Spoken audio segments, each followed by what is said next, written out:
I'm Hannah. I'm a young adult representative of RDLA, or Rare Disease Legislative Advocacy, and I also happen to be 1 in 30 million Americans who is impacted by rare disease. When I was 16 years old, I was diagnosed with a rare genetic connective tissue disorder known as hypermobile Ehlers-Danlos syndrome. One of my teachers noticed that I was pretty hypermobile. Not only was I clumsy and also constantly asking to go to the nurse's office, but I also wore big, bulky, bilateral knee braces. It wasn't long into the school year before my mom got an email asking if she's ever heard of Ehlers-Danlos syndrome. My mom immediately went to Google and started doing her own research.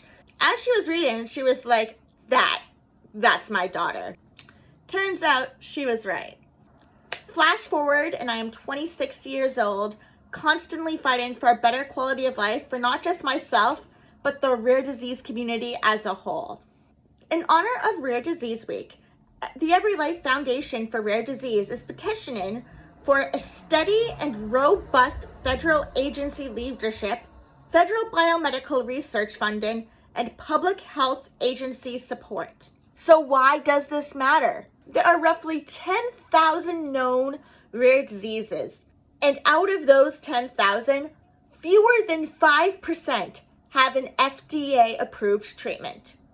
That's right, fewer than 5%. That leaves the majority of Americans treating their conditions symptom by symptom with off-label medication, hoping for the best. With continued federal funding and support for biomedical research, we are able to get better diagnostic testing, better treatments, a better quality of life, and extended lifespan. On average, it can take up to at least 9 years for a diagnosis to be found. Early diagnosis can lead to lives being saved, progression being slowed, and a better quality of life for millions of Americans.